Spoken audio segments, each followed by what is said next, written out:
বন্ধুরা, শুভ সন্ধ্যা। হঠাৎ রান্নাঘরে এখন ঢুকলাম, মনে করলাম যে আম তেলটা দিয়ে একটু মুড়ি মাখি। কিন্তু সেই মশলা আম তেল আমি বানিয়েছিলাম বা দেখিয়েছিলাম আপনাদের।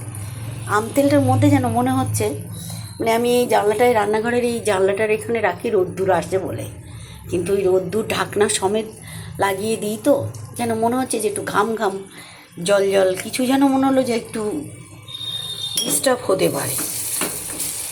তাই আমি সেই আম তেলটাকে সুন্দর করে আবার ফুটিয়ে নিচ্ছি। এই ফুটিয়ে নিলাম এটাকে, যে এটা ঠান্ডা হলে এই বয়ামটার মধ্যে আবার রাখবো।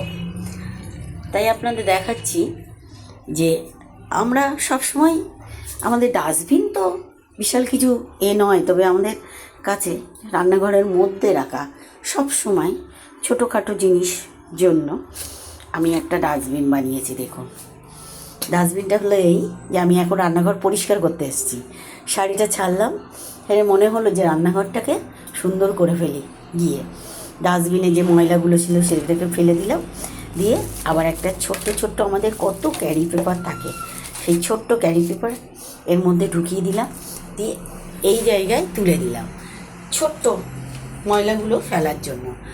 সবসময় আমরা বাইরে যেতে পারি না, আমার রান্নাঘরটা অনেকটাই দূরে বাইরের থেকে, আর সাইডে যে জানলা আছে সেখানে ফেলা যায় কিন্তু ফেলবো না, সেই জন্য এই ব্যবস্থাটা করলাম।